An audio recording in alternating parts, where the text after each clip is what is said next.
দেখতেই পাচ্ছেন টুগা ব্র্যান্ডের একটা অডিও ইন্টারফেস। এটা দিয়ে আসলে কি কাজ করা যায়? এটার মূল কাজ হচ্ছে পিসির সাথে কানেক্ট করে র ভয়েসটা রেকর্ড করা, মানে প্রফেশনাল কাজে ব্যবহার হয়, যে আপনারা দেখতেছেন। এর বাহিরেও কিন্তু এটা দিয়ে দারুণ একটা কাজ করা যায়, সেটা আপনাদের আজকে দেখাবো। প্রথমে এটাকে আমি পাওয়ার দিলাম, এই যে এখান থেকে দেখেন ইউএসবি থেকে এখানে একটা পাওয়ার দিলাম। যে সামনের দিকে মাইক্রোফোনের যে জায়গাগুলো, সামনের দিকে দুইটা মাইক্রোফোন ইনপুট করা যায়, এই যে দেখছেন একটা দুইটা। তারপরে সামনে একটা আউটপুটের জায়গা আছে 3mm জ্যাকের, এই যে দেখেন, এই যে এই স্পিকারে আমি আউটপুট দিলাম। তো স্পিকারের সাথে আউটপুট দেওয়ার জন্য একটা অক্স কেবল থাকলেই চলবে আপনার। এরপর যে কোনো মাইক্রোফোন, এই এক্সেলার হোক বা যে কোনো মাইক্রোফোনের করা হোক, আপনি যে কোনো মাইক্রোফোন দিয়ে এটা দিয়ে কথা বলতে পারবেন লাইভ।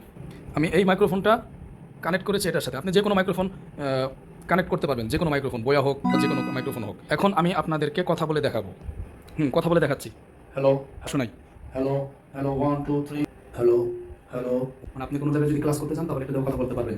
মানে অনেক ক্লাসে শুনে না অনেক ছাত্র, তাহলে এটা ব্যবহার করেও আপনি কথা বলতে পারবেন, ছাত্রদেরকে পড়াইতে পারবেন।